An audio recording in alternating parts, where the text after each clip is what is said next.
Hi everyone, this is Kijun Vlogs, a Filipino reactor based in Kingdom of Saudi Arabia, and welcome back to my channel. Agad-agad gawa na ito reaction video, ang Jillman compilation. Pero for today's video, ang sabi ko nga kahapon, na parang bang gusto na talaga mag-focus ni Eman muna, di ba? Isa sa mga reason, set aside natin si Rahel, huwag natin isama yun, kasi napaka-imposible naman.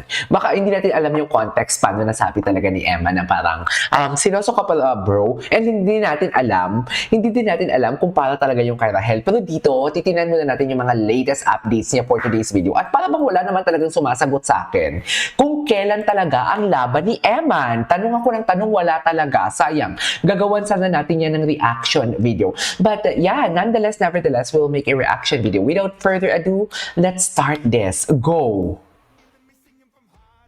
Ay, ito yung behind the scene. Gwapo talaga siya, no? Ay! Na para bang ninitian si Jillian?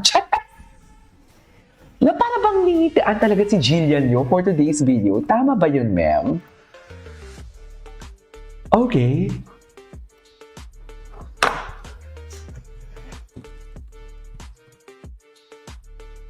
Makahulugan ang naging post ng FB account na MP Boxing Gym Davao tungkol kay Eman Ay, ano na to? nag-training doon last year. Isang throwback post na biglang nagpaingay sa mga netizen. Marami ang napaisip. Bakit hindi na siya doon nagtitraining? May nag-comment pa na kung saan-saan na lang daw siya nagsasanay. May nagtanong kung bakit wala nang update sa training niya ngayon. At may mga nag-assume na kesyo malayo raw siya sa ama niyang si Manny Pacquiao. Ay, bakit wala nga ganun? MP Boxing Gym Davao at nilinaw, it's his choice. Hindi natin alam ang Tama. nangyayari. Let's not judge MP. Sila lang ang may alam True. sa standing ng pamilya nila. Hindi lahat ng nasa social media ay totoo. Dagdag pa nila, blessed si Eman, maraming oportunidad, at low-key lang talaga siya. Sa totoo lang, minsan ang issue wala sa tao, kundi Sa- sa netizen. Hindi lahat ng hindi nakikita, may problema na agad. Hayaan natin True. si Eman sa sarili Tama. niyang pace. Hindi lahat ng laban kailangang ipangalandakan. Positive vibes lang. Trust the process. Trust the process. Positive vibes lang. Oo, ewan ko ba? Ay, ayan yung positive. Ayan yung positive talaga. Best in AI. Alam mo, excited ako sa pagkikita nilang dalawa. Di ba? Totoo nga, masarap.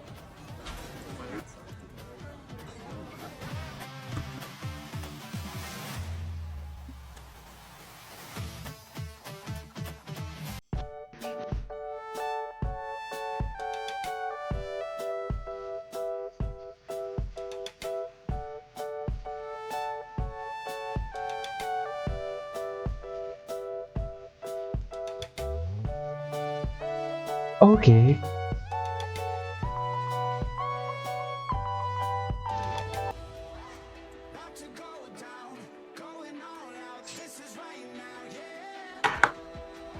Grabe pala talaga siya maglaban, no? Scary talaga siya, Mi. Nambubugbog pala talaga siya. Tapos ang lakas ng loob na mag-ask ng sparring. Totoo ba? Baka. Mabait lang yan, pero baka hindi ka sure dyan. Charis. Di ba?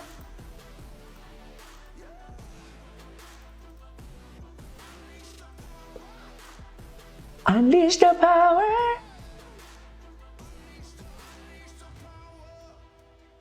Ganyan ba talaga dapat, ma'am? Ay. Or kotsamis pagsaring. Ay. Ay, bagong edits to Gusto ko siya. Sa Facebook, marami din siya, mami. Sa totoo lang.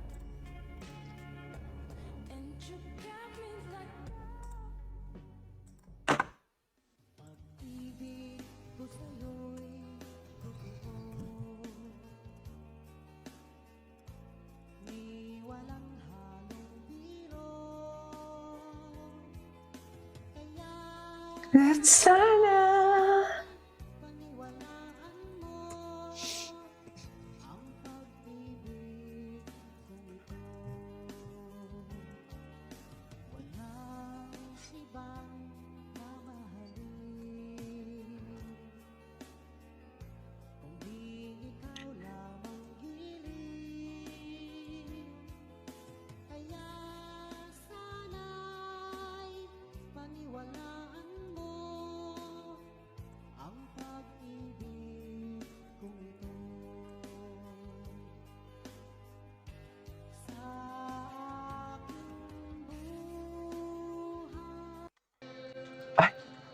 Ito yung birthday niya. Alam mo, wala ba talagang yung video nito na mahaba? Sana may mahaba nitong video, di ba? Sana lang talaga. Happy birthday.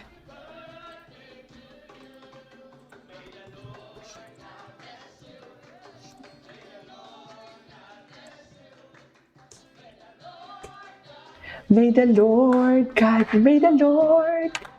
Tama ba yun, ma'am? Tama yun. Ay, ito. Ay, atake. Hello po. Gwapo talaga.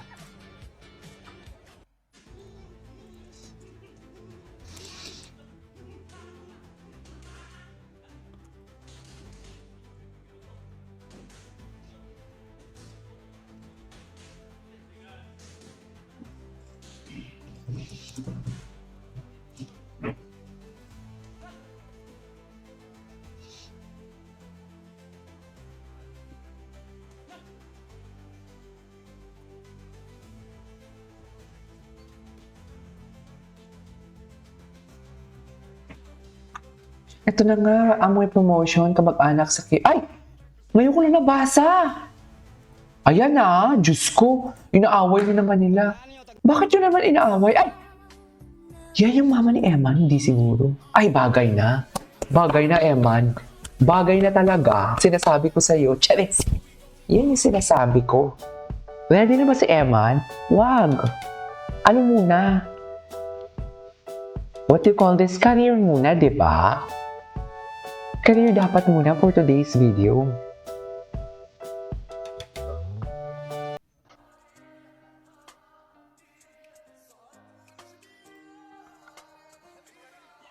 Okay.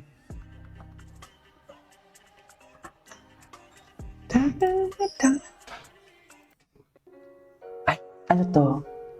Ay, ito na nga. Ito na yung sinasabi ninyo, Diyos ko.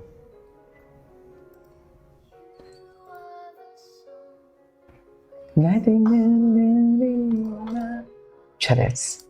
Kumanta na naman si Aklan. Ganda ni Jillian, no? Ganda talaga ni Jillian. You better pray. Even when someday.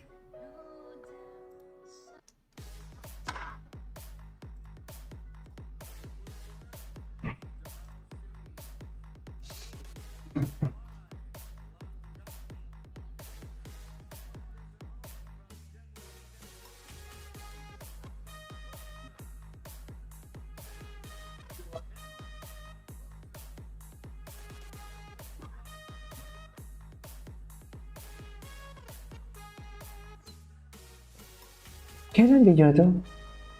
Anyways. Ay, ewan pa ko sa celebrity. Ay, ito. Ay. Mahilig talaga siya mag-tiktok. Kahit buksingero siya. I mean, diba? Lalaki kasi siya. Tapos bigla siya mag-tiktok. Ay, alam mo, iba to. Inosente pa naman to. Diyos ko. Ay, may alam. Ewan ko sa inyo. Anyways, it is our for today's video from Jillman Compilation. This is Kate Vlogs and see you on my next vlog. Bye!